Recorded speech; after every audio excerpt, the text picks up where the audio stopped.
Hello ब्रोस्किस। पिछले वाले chapter के अंदर मिखिल डेप्यूटी कमांडर से मिलने के लिए चला गया था। इधर मिखिल गेट खोलकर जैसे ही अंदर आता है डेप्यूटी कमांडर बोलने लगता है वेलकम हीरो। इधर मिखिल इस कमरे के अंदर आते ही अपनी आंखों को ढक लेता है और सोचने लगता है यहाँ पे कुछ ज्यादा ही लाइट है और ये यहाँ पे ऐसा दिखाना चाहता है यहाँ पे D1 हो ही नहीं सकता। और ये सब कुछ सोचने के बाद मिखिल हंसने लगता है और उसके हंसी को देखने के बाद डेप्यूटी कमांडर थोड़ा कंफ्यूज होते हुए बोल रहा था हीरो। फिर अपना मिखिल भी बोलने लगता है नहीं यहाँ पे कुछ ज्यादा ही लाइट है। मिखिल की ऐसी बात सुनने के बाद डेप्यूटी कमांडर भी बोलने लगता है आप यहाँ पे क्यों आए हो, क्या कोई दिक्कत हो गई है। फिर मिखिल बोलने लगता है मुझे एक चीज मिली है। इतना सुनते ही डेप्यूटी कमांडर भी बोलने लगता है तो आप मुझे बता सकते हो आपको क्या चीज मिली है। इतना सुनते ही मिखिल भी बोलने लगता है मेल ओरन क्या आप थोड़ी देर के लिए बाहर जा सकते हो, मुझे बात करनी है डेप्यूटी कमांडर के साथ। फिर कार्य बोलने लगता है ठीक है मैं यहाँ से चला जाता हूँ। जैसे ही वहाँ से कार्य जाता है डेप्यूटी कमांडर बोलने लगता है भले ही आपको रूड लगेगा क्या आप मुझे बता सकते हो आपको क्या चीज मिली। फिर मिखिल अपनी एक्टिंग को स्टार्ट करते हुए बोलने लगता है वो कोई बड़ी बात नहीं है लेकिन मैं आपसे पूछ सकता हूँ कमांडर मेलिस किधर है। वैसे भी आपको पता होगा क्योंकि आप डेप्यूटी कमांडर हो। इतना सुनते ही डेप्यूटी कमांडर भी बोलने लगता है वो अभी के टाइम में अनअवेलेबल है। फिर मिखिल भी बोलने लगता है मैं यहाँ आया था उन्हें कुछ डिलीवर करने के लिए और मुझे उन्हें सारी की सारी बातें बतानी भी थी। वैसे भी दो चीज मुझे मिली है वो सारी की सारी कमांडर मेलिस के लिए ही थी लेकिन वो अभी के टाइम में यहाँ है नहीं। मैं यहाँ आया था वो मैसेज कमांडर मेलिस को देने के लिए। इतना सुनते ही डेप्यूटी कमांडर भी बोलने लगता है मेरा डायरेक्ट रिलेशन है क्योंकि वो मेरे फैमिली के मेंबर हैं इस वजह से आप मुझे बता सकते हो। इधर डेप्यूटी कमांडर ये सारी बातें बोल रहा था उसके पीछे से अपनी गॉडेस भी बोलने लगती है मिखिल मैंने कंफर्म कर लिया। और गॉडेस की ऐसी बात सुनने के बाद मिखिल भी अपने हाथ को फैलाते हुए बोलने लगता है ठीक है मैं ये वाली इन्फॉर्मेशन आपको दे दूंगा क्योंकि आप इस मर्सनरी ग्रुप के वाइस कमांडर हो। वैसे ये वाली खोज कोई बड़ी नहीं है लेकिन आप सुन सकते हो एक बाज ने अपने सारे के सारे पंख निकाल दिए और उसके बाद उसने पूरी कोशिश करी आसमान में उड़ने की और वो सोच रहा था मैंने अपने अननेसेसरी फेदर को पूरी तरह से हटा दिया है अब मैं आसानी से आसमान में उड़ सकता हूँ। और मिखिल की ऐसी बात सुनने के बाद डेप्यूटी कमांडर का भी माथा फिर जाता है वो बोलने लगता है तो इसका मेरे भाई से क्या मतलब है। फिर मिखिल उसके बारे में बताने लगता है और बोलता है कि गॉड हमेशा अच्छी ही बातें करते हैं और वो हमेशा ऊपर ही रहते हैं। इधर मिखिल की ऐसी बात सुनने के बाद डेप्यूटी कमांडर को गुस्सा तो आ रहा था लेकिन वो अपने गुस्से को दबाते हुए बोल रहा था आप सही बोल रहे हो हीरो। और साथ में मुझे समझ में भी आ गया उस बाज ने अपने सारे के सारे पैदल क्यों निकाले। फिर मिखिल भी बोलने लगता है हाँ अब बस मुझे ये चीज देखनी है अब बस मुझे एक चीज देखनी है उस बाज ने अपने पंख को किस तरफ से निकाला है। भले ही मुझे आंसर पहले से ही पता है लेकिन मैं ये चीज देखना चाहता हूँ अपनी आंखों से। और ये सब कुछ बोलने के बाद और उसके बाद अपना सीन शिफ्ट होता है थोड़ी देर में। इधर डेप्यूटी कमांडर कार्य से बात करते हुए बोल रहा था मेल ओरन तुम्हें भी पता लग गया होगा हीरो ने पहले ही नोटिस कर लिया है कैंडोर मशीनरी ग्रुप के अंदर ब्लेसिंग हुई है। फिर कार्य भी बोलने लगता है मुझे ये सारी बातें पता है। इतना सुनते ही डेप्यूटी कमांडर कार्य की तरफ देखने लगता है और बोलता है मैं तुम्हें एक अपॉर्चुनिटी देता हूँ तुम हीरो के साथ जुड़े रहो और उसके साथ रहकर उसका ट्रस्ट जीतना। जैसे ही तुम्हें हीरो का ट्रस्ट मिल जाए तुम उसे यहाँ रोकने की कोशिश करना लेकिन उसे पता मत लगने देना चाहे वो जैसा भी हीरो हो। उसने 2 ग्रेट D1 को मारा है लेकिन उसका पाला मुझसे नहीं पड़ा अब उसे पता लगेगा हारने का क्या मतलब होता है। और ये सब कुछ बोलने के बाद डेप्यूटी कमांडर सोचने लगता है वैसे भी मेरे भाई एक वेसल बनने वाला है वो भी जल्द से जल्द। और ये सब कुछ सोचने के बाद वो कार्य से बोलने लगता है तुम चिंता मत करो हमारे ग्रेट D1 यहाँ आ जाएंगे जैसे वो यहाँ आएंगे ये वाला फोर्ट्रेस उनका नया बेस बन जाएगा। और ये सब कुछ बोलने के बाद वो भी अपने हाथों को फैला लेता है और पागलों की तरह हंसने में लगा हुआ था और हंसते हुए बोल रहा था जैसे ही ग्रेट D1 यहाँ आएंगे मैं भी देखता हूँ कौन सा हीरो आएगा उन्हें बचाने के लिए। उतने में अपना सीन शिफ्ट हो जाता है मिखिल अपनी पार्टी के साथ खड़ा हुआ था और मिखिल बोलने लगता है रिजल्ट आ गया है। इतना सुनते ही अपना बटलर भी बोलने लगता है भले ही उन्होंने कितना भी छुपाने की कोशिश करी लेकिन हमने वो सारी की सारी चीजें ढूंढ ली। इस फोर्ट्रेस के अंदर काफी सारे मार्क लगे हुए हैं वो भी डिमोनिक और उन्हीं मार्क की वजह से जिनको भी नाम मिला है वो सारे के सारे इन्फ्लुएंस हो रखे हैं उस मार्क के साथ। इधर बटलर ये सारी बात बता रहा था दूसरी तरफ मिलियम भी बोलने लगती है मैंने काफी सारी चीजें आइडेंटिफाई करी है यहाँ पे एक ऐसा एरिया है वहाँ पे कुछ ज्यादा ही डिमोनिक एनर्जी है इसी वजह से मैंने वहाँ जाके ज्यादा इंफॉर्मेशन निकालने की कोशिश नहीं करी क्योंकि मुझे नहीं पता वहाँ पे कैसे ट्रैप लगे होंगे। मिलियम की ऐसी बात सुनने के बाद मिखिल भी बोलने बोलने लगता है चलो अच्छा है, तुमने अच्छा डिसीजन लिया। मेरे पास एक गुड न्यूज है, दूसरी बैड न्यूज, तो तुम मुझे ये बताओ आप सबको कौन सी न्यूज सुननी है पहले। फिर अपना लियोन बोलने लगता है पहले तुम हमको गुड न्यूज बताओगे। फिर मिखिल बताने लगता है मेरी कन्वर्सेशन हुई थी डेप्यूटी कमांडर के साथ, मैंने आइडिया लगा लिया है कि सर मेलिस किस जगह पे है। इतना सुनते ही लियोन भी खुश हो जाता है और बोलने लगता है ये तो कितनी अच्छी बात है, अब तुम हमको बैड न्यूज बता सकते हो। फिर मिखिल बोलने लगता है इसी बात का तो डर था, हम अनलकी हैं क्योंकि आज डेवन एनोस यहाँ आ रहा है सबको सॉर्ट आउट करने के लिए। इतना सुनते ही वहाँ पे जितने भी लोग थे वो सारे के सारे शॉक हो जाते हैं और बोलने लगते हैं तो तुम हमें बताओ अब हम क्या करें, क्या सारी चीजें गलत होने वाली है यहाँ पे। फिर मिखिल भी बोलने लगता है आज डेवन एनोस यहाँ आ गया ना तो हमें काफी सारी दिक्कत आएगी। फिर अपना लियोन भी बोलने लगता है रुको रुको, क्या तुम हमको बता सकते हो आज डेवन एनोस कितना ताकतवर है, क्या वो उन दोनों के जितना पावरफुल है। फिर मिखिल भी बोलने लगता है तुम सोच सकते हो वो उन दोनों से ज्यादा ताकतवर है। इतना सुनते ही लियोन भी बोलने लगता है नहीं ऐसा नहीं हो सकता, फिर से एक पावरफुल एनिमी आ गया है हमारे सामने। इधर अपनी लियोन की ऐसी हरकतें चल रही थी, दूसरी तरफ मिलियन भी बोलने लगती है बेनिफैक्टर क्या तुम मुझे बता सकते हो ग्रेट डेवन क्यों आ रहा है यहाँ पे सब कुछ सही करने के लिए। फिर मिखिल बताने लगता है लॉर्ड ब्रांड ग्रेट डेवन बेस्टोस वो एक ऐसा डेवन है जिसने अपने कुछ ही ऐसे फॉलोवर हैं जिनको ऐसा मार्क दिया है जिसकी वजह से वो भी एक ग्रेट डेवन जितने ही पावरफुल बन चुके हैं। तुम्हें जिसके पास भी ये वाला मार्क मिल जाए ना तो तुम ये समझ लेना वो एक सबसे बड़ा ट्रेटर है और साथ में काफी पावरफुल भी। और ये सारी बातें मिखिल को कैसे पता लगी थी क्योंकि ये वाला मार्क गॉडेस ने ढूंढ लिया था और उसने कंफर्म करा था। इधर मिखिल ये सारी बातें बताने में लगा हुआ था, उतने में ही लिंडन भी बोलने लगते इसका मतलब हमारी सिचुएशन सही नहीं चल रही जैसे कि हमने सोची थी। और इन सब की ऐसी बात सुनने के बाद मिखिल भी अपनी एक उंगली को उठा लेता है और बोलने लगता है एक बात और मैं तुम्हें बताना चाहता हूँ, वो वेसल बनाना चाहते हैं सर मेलिस को।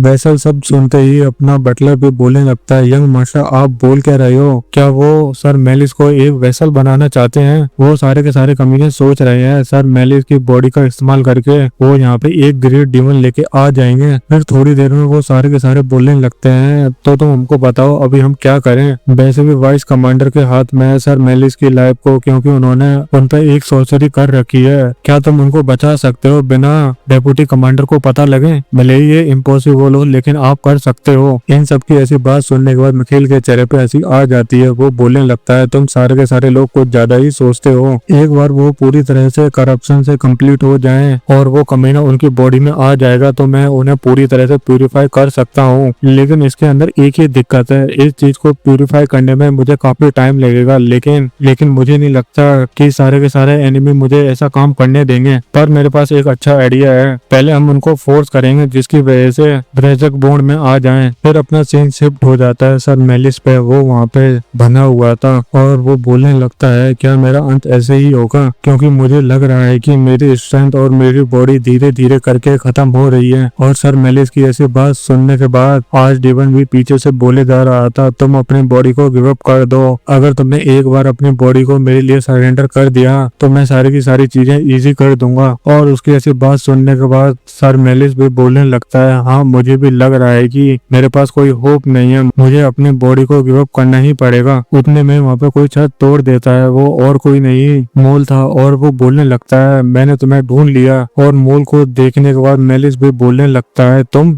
तो एक फेरी हो। दूसरी तरफ मोल पूरी तरह से एक्टिंग करते हुए बोल रहा था मैं आया हूँ तुम्हारी मदद करने के लिए, वो भी हेवन से। और उसकी ऐसी बात सुनने के बाद सर मेलिस भी बोलने लगते हैं आप यहाँ पे क्यों आए हो, आप तो एक फेरी हो। फिर अपना मोल भी बोलने लगता है मैं आया हूँ एक मैसेज डिलीवर करने के लिए, वो भी हीरो की तरफ से।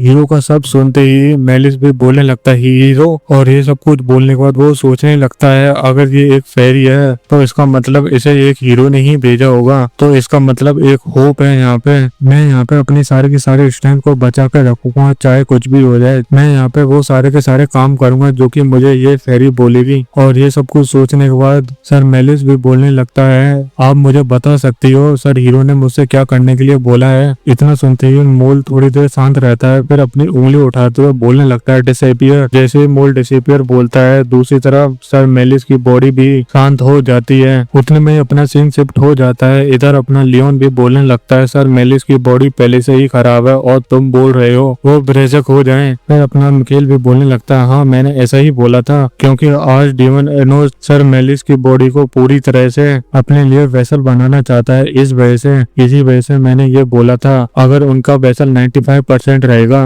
तो इसका मतलब उनका वेसल इनकम्प्लीट होगा। अगर उनका वेसल इनकम्प्लीट होगा तो मैं उन्हें आसानी से प्यूरिफाई कर सकता हूँ। तो तुम समझ भी गए होगे, इसी वजह से सर मेलिस की बॉडी के अंदर वो कमीने डिमन को अंदर आने दे रहा हो, क्योंकि उसे भी पता नहीं होगा सर मेलिस की बॉडी पूरी तरह से परफेक्ट नहीं है। जब तक उसे पता लगेगा तब तक काफी देर हो जाएगी। और मिखेल की ऐसी बात सुनने के बाद लियोन भी बोलने लगता है तो तुम मुझे ये बताओ सर मेलिस के साथ बाद में क्या होगा। फिर मिखेल भी बोलने लगता है वो सारी की सारी बातें मैं बाद में करूंगा, अभी के टाइम में आज डिमन को सर मेलिस की बॉडी के अंदर आने दो और उसके बाद मैं उसे प्यूरिफाई कर दूंगा। इधर ये सारी बातें लिलियन भी सोच रही थी, वो भी बोलने लगती है तो तुम मुझे ये बताओ एंड में क्या होगा, क्या हम सबको सर मेलिस को टेक डाउन करना पड़ेगा। फिर मिखेल भी अपनी उंगली उठाते हुए बोलने लगता है तुम मुझे ये बताओ तुम कॉल करोगी डिस्ट्रक्शन को और उसकी मदद से तुम एक नई चीज बनाओगी। मिखेल की ये बात सुनते ही वहाँ पे चारों के चारों लोग पूरी तरह से शांत हो जाते हैं और उसके बाद वो चारों के चारों सोच रहे थे हमें ये समझ में नहीं आ रहा कि असली डीमन कौन है। उतने में ही अपना मिखेल द्वारा से बोलने लगता है तुम चिंता मत करो, मैंने सारी की सारी इंफॉर्मेशन सर मेलिस तक पहले ही पहुंचा दी है। इधर मोल ने सारी की सारी चीजें कर दी थी जो कि मिखेल ने बोली थी करने के लिए। दूसरी तरफ अपना मिखेल भी बोलने लगता है चलो सब लोग सीरियस हो जाते हैं, उन सब कमीनों को सोचने दो, वो ताकतवर बनते जा रहे हैं लेकिन जब वो हमसे फाइट करेंगे तब उन्हें पता लगेगा कौन स्ट्रॉन्ग है। फिर थोड़ी देर बाद अपना सीन शिफ्ट हो जाता है। इधर कारियो बोलने लगता है अगर आप इस बात को फॉलो करोगे तो आप डायरेक्ट डेप्यूटी कमांडर तक पहुंच जाओगे, वो आपका वेट कर रहे हैं वहाँ पे और उन्होंने मुझसे बोला है कि उस लोकेशन के ऊपर वो कभी भी नहीं हार सकते। फिर अपना मिखेल भी बोलने लगता है ठीक है मुझे कोई चिंता नहीं है, भले ही वो कितना भी प्रिपेयर कर लें वो नहीं जीतने वाले। इधर मिखेल ये सारी बातें बोलने में लगा हुआ था, पीछे से कारिया मिखेल के स्टाफ को ढूंढने में लगा हुआ था और बोलने लगता है ठीक है मुझे कोई चिंता नहीं है। और उसकी ऐसी बातें सुनने के बाद और उसकी ऐसी हरकतें देखने के बाद मिखेल भी सोचने लगता है ये मेरे स्टाफ को क्यों घूरने में लगा हुआ है। दूसरी तरफ कारियो बोल रहा था ये एक लेजेंडरी स्टाफ है जिसने काउंटलेस डीमन की खोपड़ी खोली है। इधर कारियो ऐसी बात कर रहा था, दूसरी तरफ अपनी गॉडेस भी बोलने लगती है यहाँ पे आर्च डीमन का ऑरा कुछ ज्यादा ही है, ये कितनी घटिया प्लेस है। जैसे ही मिखेल उस एरिया के अंदर पैर रखता है मिखेल को भी पता लग जाता है यहाँ पे काफी सारी डिमोनिक एनर्जी है और उसको देखने के बाद मिखेल भी सोचने लगता है यहाँ पे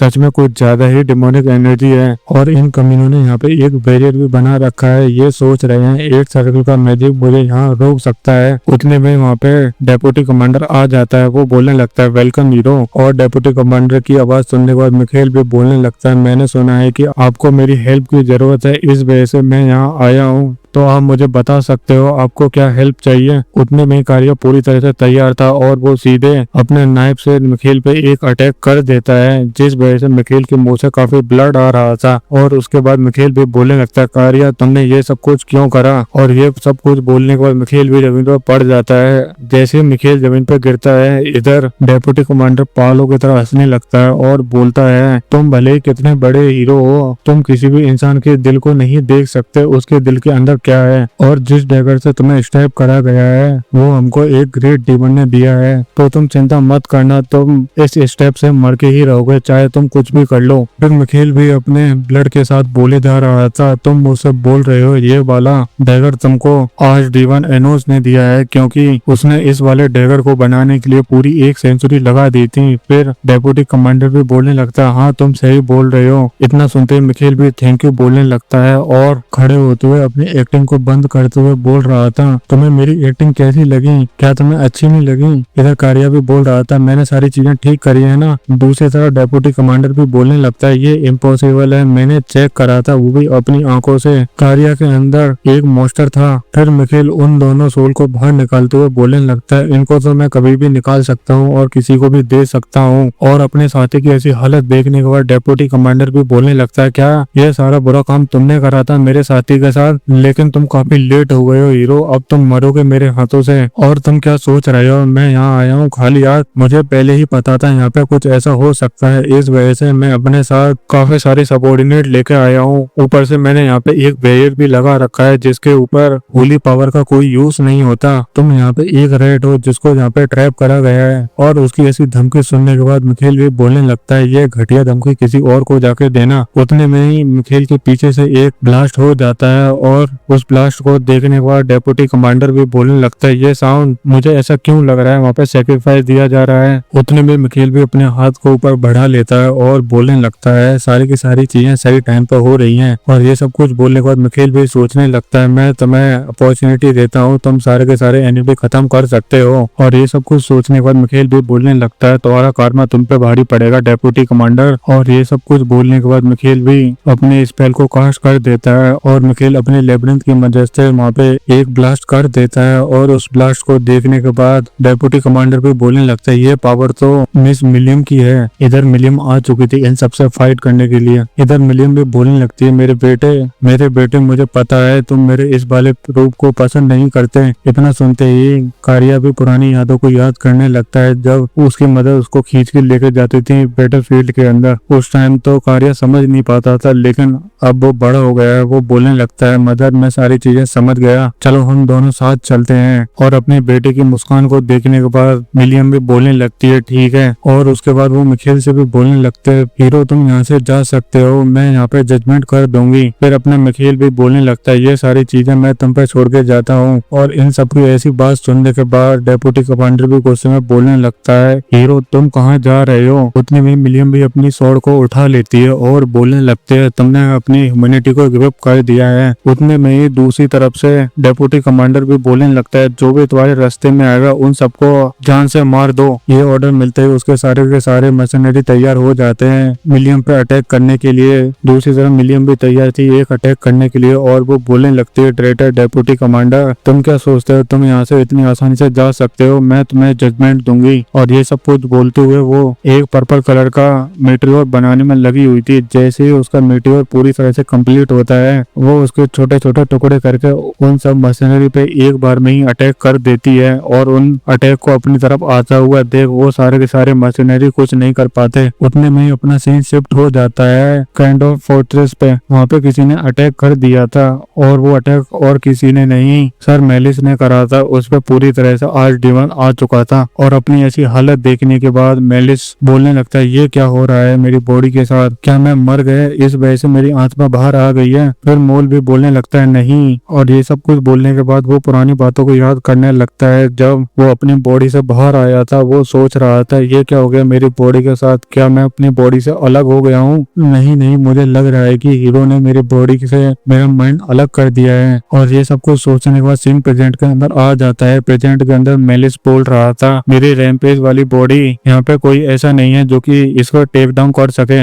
उतने में उसके सामने लोग आ जाते हैं और उन लोगों को देखने के बाद मेलिस भी सोचने लगता है ये तो दो बच्चे हैं वो भी 20 साल के। दूसरी तरफ अपना लियोन भी बोल रहा था आखिरकार तुम बाहर आ गए। और इन सब की पावर को देखने के बाद मेलिस भी सोच रहा था मुझे लग रहा है कि ये बच्चे काफी टैलेंटेड हैं। इधर मेलिस इतना ही सोच पाता है बटलर अपनी जगह से गायब होते हुए बोल रहा था ट्यूबलाइट मॉडिफाइड टाइप। इसके अंदर अपने बटलर की बॉडी काफी स्ट्रॉन्ग हो जाती है। दूसरी तरफ अपना बटलर पूरी तरह से तैयार था सर मेलिस की बॉडी पर अटैक करने के लिए, लेकिन मेलिस ने अपने हाथ से एक स्वॉर्ड निकाली। बस एक सिंगल स्विंग से वो बटलर को पीछे फेंक देता है और उसके बाद वो बोलने लगता है तुम जैसे घटिया इंसान क्या ही कर लोगे मेरा। और ये सब कुछ बोलने के बाद वो सोचने लगता है इस बॉडी को क्या हो गया, मैं अपनी एक भी एबिलिटी का यूज नहीं कर पा रहा, क्या दिक्कत है इस बॉडी में। उतने में ही लियोन आ जाता है। वो बोलने लगता है मुझे यहाँ एक ओपनिंग मिल गई। और लियोन की ऐसी बात सुनने के बाद वो लियोन के अटैक को भी आसानी से रोक देता है। उतने में ही वहाँ पे लिलियन आ जाती है अटैक करने के लिए। वो भी तैयार थी सर मेलिस की बॉडी पर अटैक करने के लिए और वो उसके बाद अटैक कर भी देती है, लेकिन सर मेलिस की बॉडी उन दोनों को एक साथ रोकने में लगी हुई थी। और वो सोचने लगता है क्या हो गया मेरी स्वॉर्ड को, मेरी एक स्वॉर्ड के अटैक से ही ये दोनों बच्चे मर जाने चाहिए, लेकिन ये मुझ पर अटैक करने में लगे हुए हैं और अटैक करते हुए कुछ ज्यादा ही मुस्कुरा रहे हैं। और इन सब का नजारा सर मेलिस की सोल भी देख रही थी। वो भी बोलने लगती है इन बच्चों में कुछ ज्यादा ही पावर है, लेकिन इतना काफी नहीं है क्योंकि मेरी बॉडी काफी ताकतवर है। जैसे ही मेलिस ये बोल पाता है, नीचे मेलिस की बॉडी ने एक ब्लास्ट कर दिया था और बोलने लगता है, तुम जैसे घटिया इंसान मेरा कुछ नहीं बिगाड़ सकते। भले ही तुम मेरे सामने उस वाले हीरो को लेकर क्यों ना आ जाओ जिसने 2 डीमनों को मारा है, वो भी मेरे सामने एक कचरा ही है। और ये सब कुछ बोलने के बाद वो चिल्लाने लगता है और चिल्लाते हुए बोल रहा था, जो भी मेरे रास्ते में आएगा मैं उन सबको कुचल दूंगा। पहले मैं तुम दोनों को कुचलूंगा क्योंकि तुम दोनों मेरे सामने खड़े होने की हिम्मत कर रहे हो। और ये सब कुछ बोलने के बाद वो अपनी उंगली से एक सीधा अटैक कर देता है अपने लियोन पे। और लियोन उस अटैक को अपनी तरफ आता हुआ देख रहा था और उस अटैक की पावर को देखने के बाद बटलर भी बोलने लगता है, सर लियोन इस अटैक से बचो। बटलर इतना ही बोल पाता है, उस अटैक का फोर्स पूरे फोर्सेस पे पड़ता है। और उस तबाही को देखने के बाद मेलिस भी बोलने लगता है, नहीं नहीं, उस बच्चे के साथ गलत हुआ है, मेरी बॉडी कुछ ज्यादा ही पावरफुल है। अगर ऐसा ही चलता रहा तो मेरी बॉडी यहाँ पे मैसेकर कर देगी।